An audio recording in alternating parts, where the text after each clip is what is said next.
What's up, YouTube family? What's splashing? Welcome back to the channel. Thanks for tuning in. Thanks for rocking with me. I appreciate it. Some have asked, I just want to answer this question for some, those that have asked or may be curious. Professor X, why do you always do your videos in one of your cars? It's because when I'm doing these type of videos, I like to be in a confined short space. So I like to be right here with the camera's right there. I'm in a small space for this type of video. Whenever I do lives, I'll do it inside, and I already got my setup there ready to go. Just whenever I make up my mind and go ahead and do it. But until then, I like doing it with this kind of this tight spot right here, for lack of a better word. Hopefully y'all understand. Maybe you will, maybe you won't, but that's the reason why. Now moving right along, I made a video not too long ago talking about social media and comparing it, just social media and the psych ward or something like that.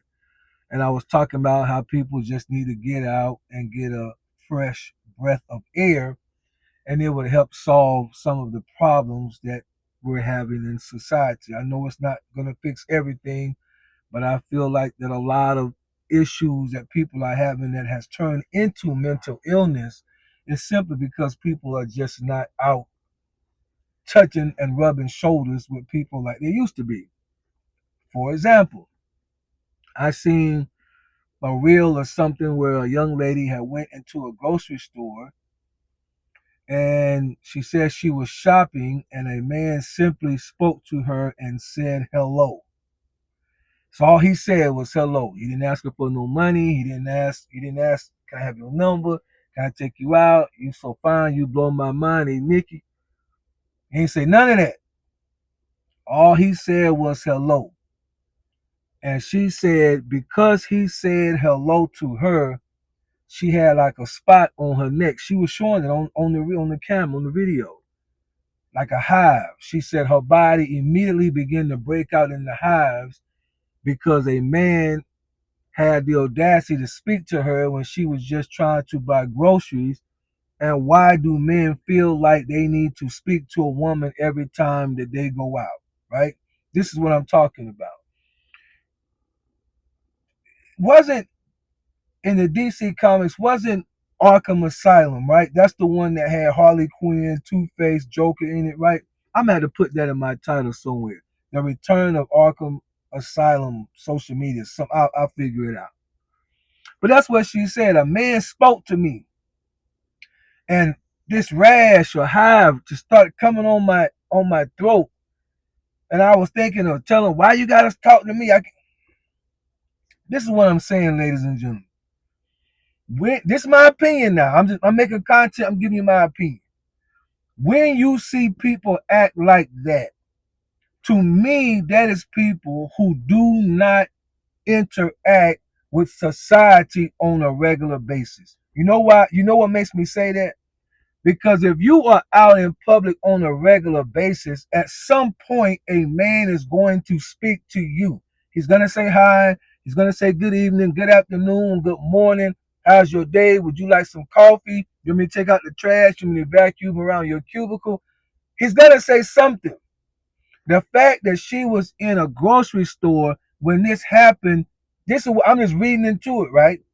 Tells me that this is some sort of a recluse who comes out to get her stuff. She don't want to be bothered by nobody, especially men, and something in her mind is telling her. Let me tell you. I'm gonna tell you how Professor X see it. Right.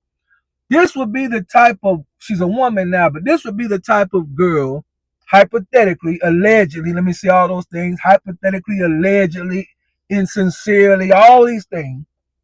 This would be the type of individual that growing up, middle school, high school, probably did not ever have a boyfriend, right? She probably felt a little weird, a little different.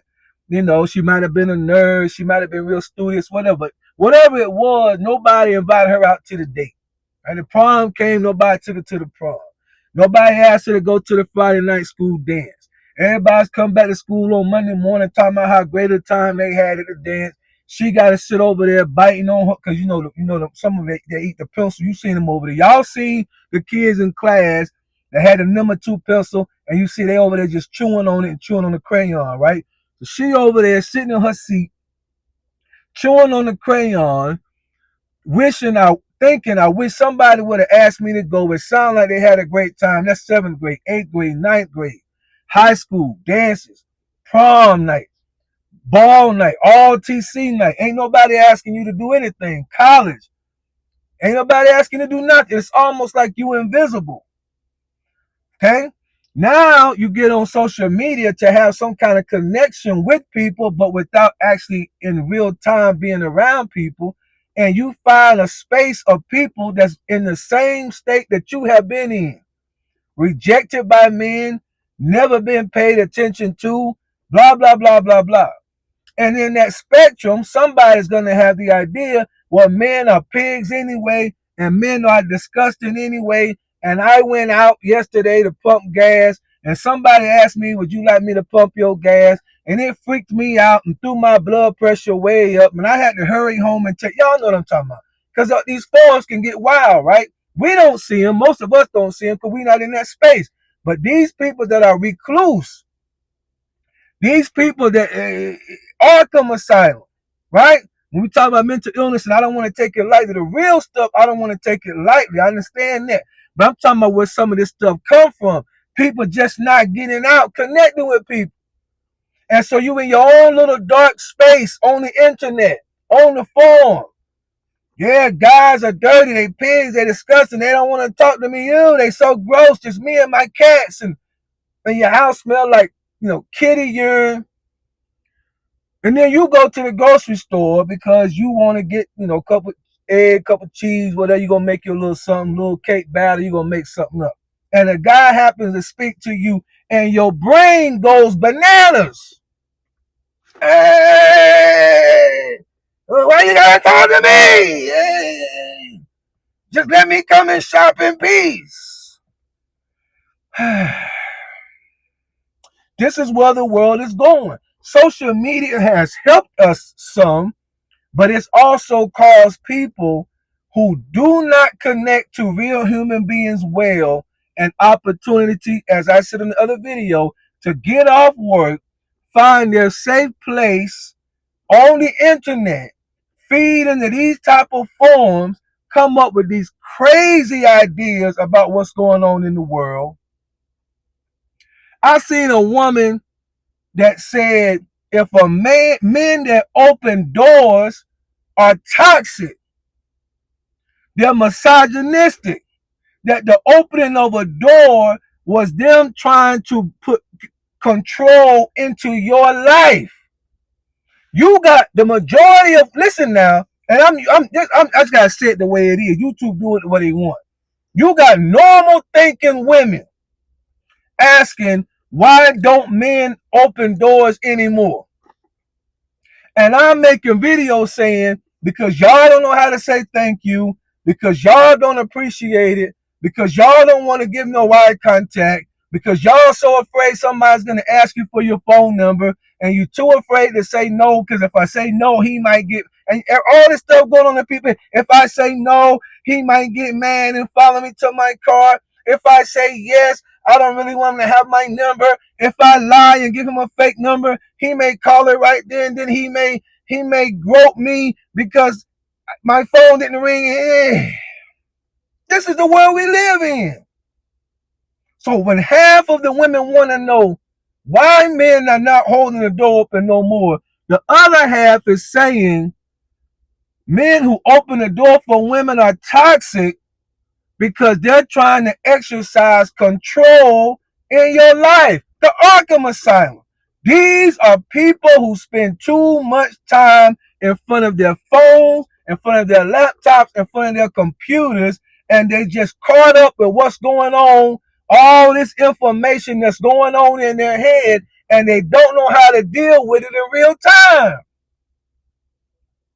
A guy just a week or two ago, young man, took his own father's head off on YouTube because he didn't want his dad to be the next President T.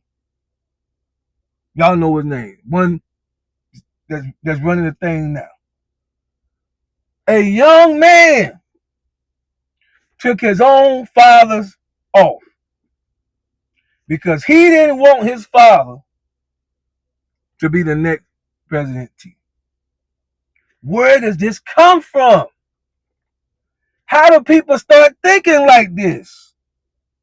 I'm telling you, it's not all that has to do with it, but I'm telling you, when you look back to the way things was when I was growing up in the 80s and the 90s, and you look at the way that things are now, social media is one of the biggest changes. That is the difference between 93, 91, 89, and 2025. If you had to pick one thing that was major, that is major now, that wasn't even in existence then, it's social media. That's the one thing. Cars, I mean, they faster, they better, they faster, they electric, but it's still kind of the same. Airplanes still kind of the same. It's the social media that's the big difference. It gives people who used to just go to their homes and have to watch TV and play with their dogs and cats and have no live interaction with nobody. Now they can sit up all night long in the spaces of the internet and get fed all of these silly stories about people who make stuff up in their head because they always been too backwards and afraid or nobody wanted them. So your brain changed the information to then that means that they're weird, they're wrong, and whoever speaks to you, he has to be weird. So make sure if you don't tip 50%, it means you hate women. I seen that on Instagram. Men who don't tip at a restaurant 50%, it means you hate women. The return of the Arkham Asylum.